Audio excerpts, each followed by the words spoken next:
Welcome to this News on the Twos special report. I'm Hailey Holloway. In our last update on the Rehearsals restaurant, we told you about an official statement released by OCU President Robert Henry. Since then, Vice President of Student Affairs Dr. Rick Hall has released a second statement that is now raising some new questions. For this continued investigation, News on the Twos partnered with Student Publications. The university's first statement on March 28th said that the restaurant Rehearsals would not be serving alcohol at this time.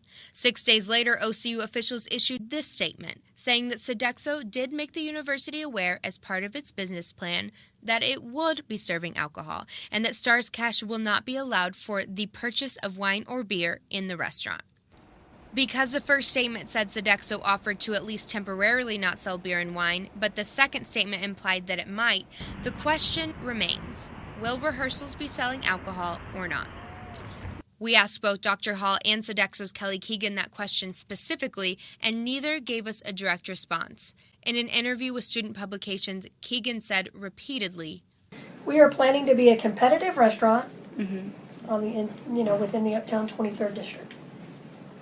Even though we don't have an official yes or no, beer taps have been installed in the restaurant within the last 3 weeks, and according to the Alcoholic Beverage Laws Enforcement Commission, Rehearsals could be issued its beer and wine license within the next 2 weeks. In the university's most recent statement, officials continue to say that the restaurant is not on campus and that the school is not a partner.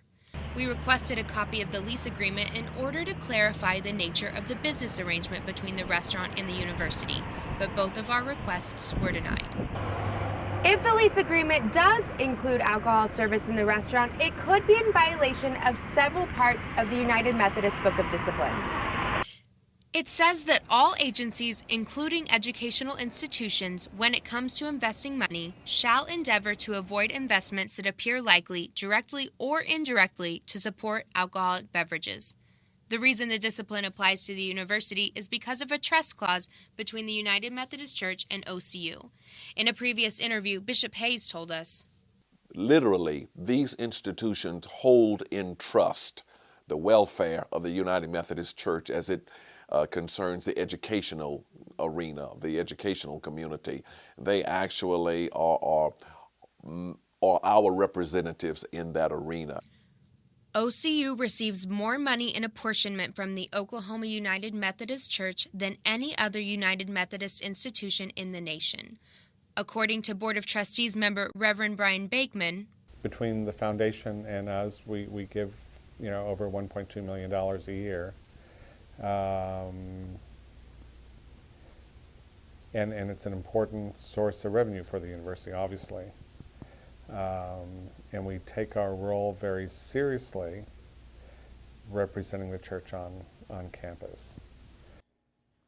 University officials say that the restaurant was approved by the Real Estate Committee of the university's Board of Trustees in January. However, it is unclear whether the full board was aware that Rehearsals planned to serve alcohol.